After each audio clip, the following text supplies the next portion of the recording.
I'm going to do a video out of response for the video that I did for fixing the heater in the 99 to 2007 classic style Chevy. There's a lot of questions, and one of the big questions is, what if the actuator isn't the problem? What if it's the blend door? So we'll get creative. I'm going to show you inside this one so you don't have to tear yours right apart to see if you want to become creative.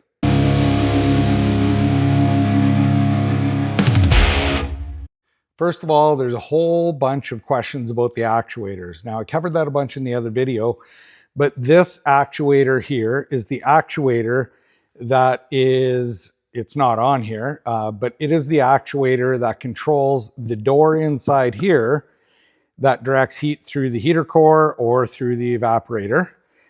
This one on the bottom right here is the driver's side. And I think I just wrecked my drill. And then there's one that lives right up here, and that is for fresh air or air from in the cab recirc. Now, the other one up over here, this is the actuator that controls whether it goes to floor, vents, or defrost. Now, we'll turn this around. So underneath the hood, you're going to have your heater core. So your heater core is living right here, and your evaporator core lives right here. Now, if we look at this heater box, you can see that it has a whole bunch of melted plastic pieces so that it's not really intended to come apart, but you can break it apart. These right here, drill them out, do whatever you have to do, because they do have bosses in here that you can bolt it together after. So it is meant to be serviced or not serviced, I guess. So what I'm going to do is I'm going to explain to you how this door works inside, and then we'll rip the top of this off. So of course, this is the cab side, like in the middle of the dash kind of deal. And then what we have is the heater core right here, and we have that evaporator core. Now this flapper is changing the air between the two here. So what I'm going to do is I'm going to pull this out so you can see inside, because a bunch of people are suggesting, yeah, we could cut this open and repair the flapper, because a whole bunch of people say, hey, the actuator seems to be working right, but the flapper isn't doing anything with the door. So that's where we'll get a little bit creative.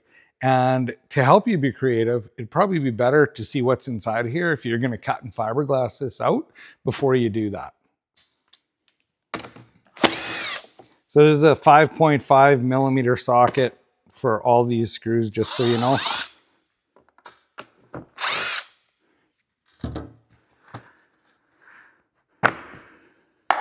So if you have to change the heater core, this whole thing has to come out. But simple as that, that's the heater core in these trucks.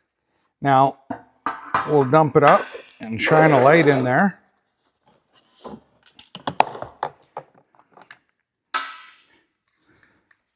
So if you take a look inside of here, you can see that when I move this door, it's just flapping. So this is the passenger side, and the driver's side, I still have the actuator on. It's right here. Now, there's another better view that we can look inside of this, and that is through this door. So I'm going to pull the actuator off so this flaps.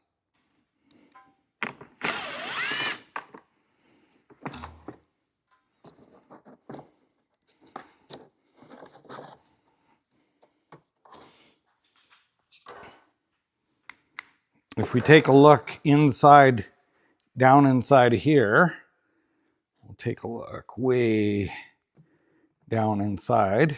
I'll try and shine the light where it's visible somehow. Okay. And then I move that flapper door.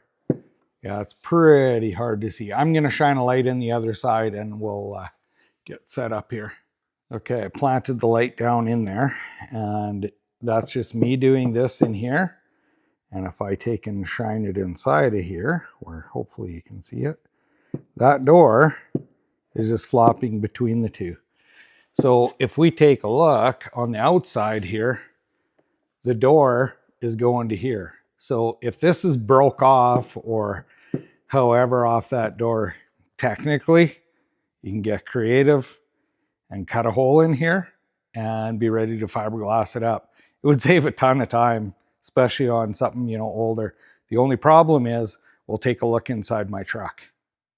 Okay, a truck with a console in it might add a little bit more difficulty to it because the actuators are right under here and right here. So you could take the console out, you could do a bunch of stuff, but I'm betting if you're creative enough, farm animals, you could take a look in here and you see that this wire here, we'll look at it on the bench again, exactly where this is. But this is where there's a possibility that someone could potentially cut a hole in there, but I'm thinking it'd probably be easy to remove this panel to access some of this, but there is still this metal frame in behind. So creativity though, it's totally worth it. Give it a try.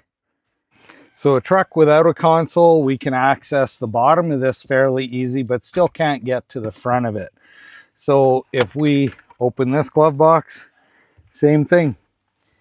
I will show you in the shop this wire coming down exactly where this is, because this could be a good spot to access in there. I think you'd be fairly limited, but again, creativity.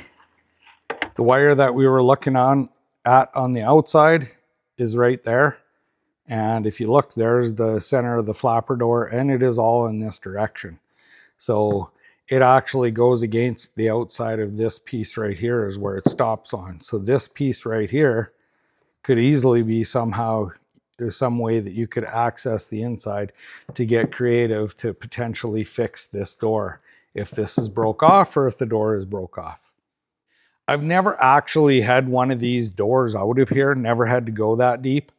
I know that I've seen them where they're stuck before, where you have to get them moving. They won't turn. I don't know whether someone spills coffee, how it would get in there, but they end up getting stuck. But anyways, to me, just looking in this heater assembly, this door is actually, looks like it's a molded one-piece door. Maybe someone could answer that question if they dare to cut theirs apart to see what it looks like. I have to interrupt this regular scheduled program for a very important service announcement. Service on your truck announcement. So I had finished this video all up and it was edited and ready to be produced. And Mark reached out to me and he was using the other video that I had done as a reference video to work on his truck because the actuator wasn't broken. So the door inside was. And so with his permission, he sent me some videos and we're going to play them now because they would be super helpful for you to be creative to do your own repair. Anyways, we'll play those now. And thank you, Mark. You are helping a lot of people on a problem that appears to be pretty common. So thanks again, Mark. All right, this is a blend door that I got out of a junkyard. That's the size of it. It's got like 2 wings on it. This was even a nightmare getting it out of the junkyard, just this piece. I almost broke, I probably did break it. I might have broken the top off, but that has that down inside it. So this is the broken one. You can see it has an edge break. It's a broken edge. I thought about your fiberglass idea, fiberglass on both sides after I glue it. But I have an access hole cut right here. All right, I cut an access hole. That's the heater core right there. So you can see the shaft is still attached. That's what I have. And there's only so much, range. It goes from here to here. Box this off, box. If I cut a nice size access hole here on the box, just big enough that I can get in there and work, I might be able to make something happen. Cut out another access panel here, and more of a picture of what's going on here. Right.